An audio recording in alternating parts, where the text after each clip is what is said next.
Alright, folks, we need to talk. Not just about Nosferatu, not just about Bill Skarsgård, but about his mustache. Yeah, you heard me. That wild, untamed beast living on his face in Robert Eggers' reimagining of the classic horror tale. And let me tell you, it's not just facial hair, it's a statement. But first, let's rewind. Remember how terrifying Bill was as Pennywise in it? The way he twisted that character into something unforgettable? Well, buckle up, because he's done it again. Only this time, he's trading balloons for fangs and a mustache so big, Yosemite Sam himself would tip his hat. When I walked into the theater, I knew Bill's take on Count Orlok would be unique. The trailers gave us nothing, no face, no voice, just shadows. And that mystery? It worked. I was hooked. Then, in the movie's first act, bam! There he was. Pale, rotting, and rocking what might be the most unsettling mustache in horror history. Guys, I'm not kidding. This thing is huge. It's not just a little pencil stache or some clean, Dracula-esque facial hair. Oh no! This is a full-blown furry monster perched above his lip. And it's not just for looks, it's a choice. A bold, chaotic, unforgettable choice. But before we dive deeper into that mustache, let's take a look at the history of Count Orlok. The original Nosferatu from 1922? Iconic. Max Schreck gave us pointed ears, rat-like teeth, and long, creepy fingers.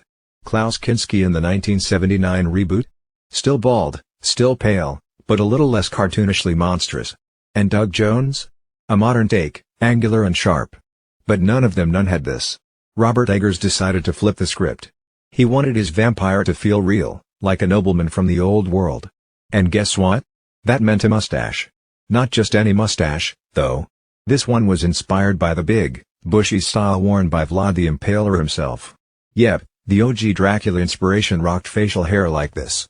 Eggers even said in an interview, "There's no way this guy doesn't have a mustache." I mean, fair point. But you've gotta admit, it's a wild look. It's so big it almost steals the scene. And here's the crazy part, it works. Sure, the mustache is shocking at first. I mean, how does it stay so pristine when his face is literally falling apart? But once you get over the initial "what am I looking at?" moment, it adds to the character. Think about it. This guy is literally decaying. His skin is rotting, his breath sounds like a death rattle, and yet, that mustache? It's thriving. I don't know what undead grooming product he's using, but it's working overtime. Even Ellen, the object of his obsession, doesn't seem fazed. But, let's be real, how is she attracted to this dude?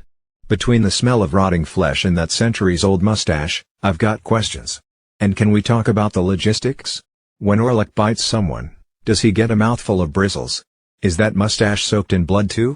And the smell? Someone get this vampire some aftershave, stat. But jokes aside, this performance is next level. Bill Skarsgård disappears into the role. From the guttural breathing to the haunting stare, he is Count Orlok. The mustache is just the cherry on top, or, the squirrel on his lip. So, does the mustache work? Absolutely. It's weird, it's unsettling, and it's unforgettable, just like Nosferatu itself.